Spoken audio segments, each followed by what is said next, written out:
Hey YouTube, how's it going? Kevin Cleary here with a knife video, and today I want to talk to you a little bit about Blade Show, specifically about the knives that won the awards. Now, hopefully some of you got to go to Blade, and if you did, I'd love to hear, and even if you didn't, I'd love to hear what the awards mean to you. You know, do you give a lot of stock to the knives that win these awards at Blade Show, or you don't even care at all, or, you know, kind of somewhere in between? You check out which ones won, and maybe some of them are now more interesting to you than they were before, but it's not sort of the end-all and be-all to you. And if you were at Blade, did you bother to go to the awards evening, or do you just skip that and spend most of your time sort of on the floor at the booths talking to makers and creators and other knife people?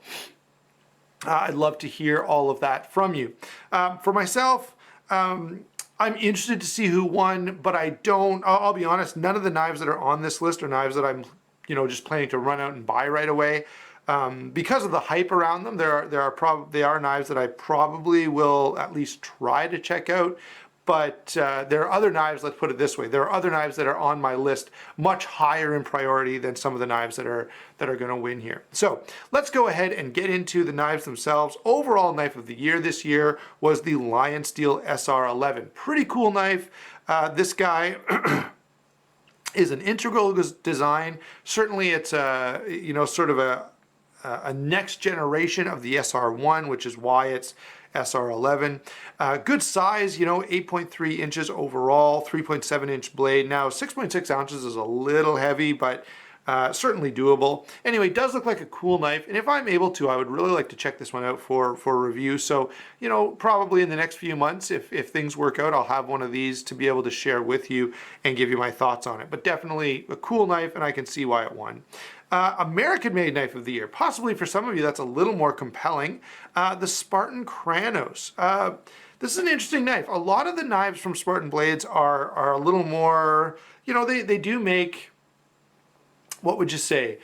They do make tactical modern folders, but this one is maybe even a little more tactical and a little more technical and a little more modern than what you're used to seeing from them. Cool looking knife. It's got some inlay going on. It's got some really neat milling happening.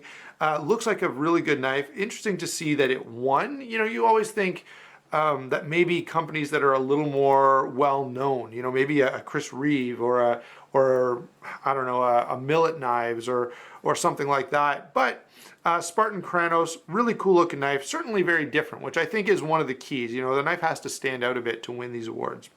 Let's see, next one is this knife has been everywhere, guys. The imported knife of the year, okay, is a Crkt Crossbones. And I've seen a few reviews on this. Everyone I know that has one absolutely loves it. For me, this knife is a little, I don't know, it's a little small, a little slim for my liking. I don't know. And here's the big thing that emotionally just kind of puts me off of this knife.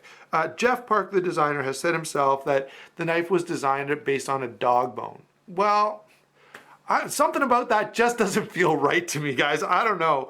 I know it looks like a great knife. The specs, a number of people that I know and who I care about, you know, in terms of their opinion, have really, really loved it. But I just can't get into this one. I am not surprised at all that it won, though, because it's been everywhere. There's also, by the way, a mid-tech and a custom of this knife. If you're really, really in love with it, you could go that route and get a really expensive one as well. Let's see, number 4, most innovative American design. Now, this is a knife that, and I've got this guy here representing, this is, of course, the TIE Fighter from Brian Tye and Friends. I absolutely love this knife. I'm a big Brian Tye fan.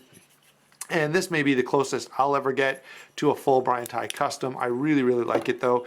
But the knife that won Most Innovative Knife of the Year is another integral. This time it's the Tiebreaker, a Brian Tye design, done in an integral frame as an auto. So that's pretty cool. I don't think there are any other integral autos out there. If you know of one, go ahead and put it in the comments, but that's the only one I've heard of. I really like the design. As I said, I'm a fan of Brian Tye's work. So I love that this won, okay? It's a cool looking knife. It is very different, an auto with an integral frame. There's a lot that I really, really like about this knife. So pretty cool that it won Most Innovative American Design. Next up, Most Innovative Import is the SOG Baton Q2. I don't know. This one, guys, I kind of get it. It's a very unassuming multi-tool. You know, it looks like a baton, okay, which is where the name comes from. I haven't tried one of these. If you have one, if you've tried it and you've played around with either the Q2 or some of the other batons, the Q4 actually looks the most interesting to me. But if you tried it, let me know what you think. This has, my biggest issue with it is for the size, all it has is a knife, which is a fairly small knife, a light, and one tool. And the tool that they chose to put on it is like the flat screwdriver with a cap lifter. Okay, so like the least interesting tool that's out there. You know, it is kind of an innovative design. No question that they've done something pretty different here. It doesn't connect with me really that much, but still a pretty cool knife. Next up, Best Buy of the Year. Best Buy of the Year went to the Kershaw Dividend. Again, this is another one who, you know, a number of people who I know, whose opinions I respect, have really, really liked this knife. To me, it's just a little small with a 3-inch blade, but 2.8 ounces is pretty impressive. The steel is the 420 HC, and you know, it'll be interesting to see how Kershaw does with that. Now with Buck's 420 HC, you're getting something pretty impressive. Kershaw, I'm not so sure, but I know they did go with that steel so that they could do, you know, an American-made knife that was coming in at a budget price point. Really cool knife. I'm sure a lot of people really like it. For me, it's not going to be something I'm going to run out and get, but I appreciate it nonetheless.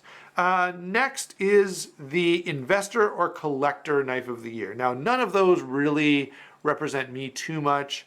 I definitely don't buy knives as an investment. I am kind of a collector, but it's more, I'm more of an enthusiast, I would say, than a collector. I like knives because of what they can do. I don't, you know, just buy them and keep them in a box and stick them in a safe. That's not really me. But the Investor Collector Knife of the Year is the ProTech Cambria Masterpiece Custom. So this is a custom-made ProTech. Definitely ProTech, the quality is there. They have a lot of cool knives. Largely they're autos, which, you know, are not legal here in Canada, not even legal to own, which is a little frustrating. I wish they would change that law to say, look, you can own this, you just can't carry it outside on your person. But that's the way it is. So ProTech, they often do some really cool knives like this. They have a bunch of really high-end sort of custom type stuff that I'm not that into, but this is a pretty knife for sure, and kind of cool, but being an auto, it's not going to be for me. Next up is the Manufacturing Quality Award, and this is for sort of overall manufacturing quality award. If you have any Chris Reeve knives, you know the boxes are plastered with this award.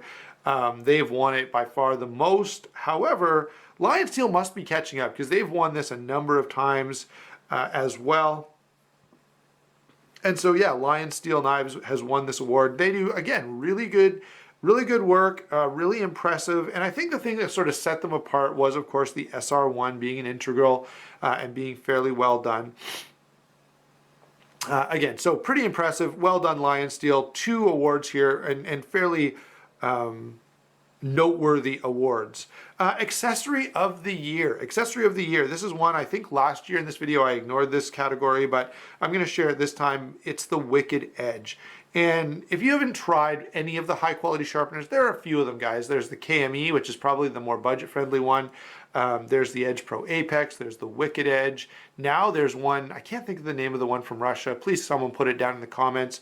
But the Wicked Edge won Accessory of the Year. And I've got to say, I know they're expensive, guys. They really are.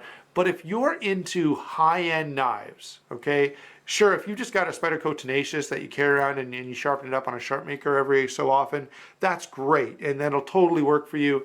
But if you are into stuff that's a little more high-end, a little, you know, stuff that you want to take a little more care of, or if you're sharpening knives for others, or if you're reprofiling knives, these higher end systems are definitely worth it. I know it's a few $100, but if you're spending that on knives anyway, it's probably worth having something a little nicer. And so yeah, the Wicked Edge is definitely a good one. Let's see, last one, Collaboration of the Year. Collaboration of the Year is the Fox MK Ultra, which looks like a cool knife. Not totally practical, but I've got to say, guys, when I look at it, I'm like kind of drooling a little. It's looking like a really nice knife. It's a Jason Knight Doug McCartia I'm hoping I'm saying that right. Collaboration built by Fox Knives, and looks like a pretty cool knife. As I say, it's kind of a kukri based design, not super practical. But I mean, now the fixed blade would be super practical, but the folder probably not that practical. However, it is very cool looking. Okay, so that's my, it's not a knife that I would say everyone should go out and buy for their EDC, but it is one sweet looking blade. Anyway, there are the awards. Now, there are a couple things that I wanted to bring up about Blade Show this year. There were some cool booths, and if I was there, I probably would have spent my most time at the Riot and the Wii booth, and then spent some time with Olamic. And, those would be probably the most compelling, most interesting to me. And then maybe, of course, the ZT. Here's one thing I'm a little surprised about. No ZT Special Edition, introduced at Blade Show this year. What the heck is going on with that? Anyway, that's my take on Blade Show this year, especially on the knives that won the awards. Hope you enjoyed the video. Thanks for watching. Don't forget to like and subscribe, and we will talk to you soon.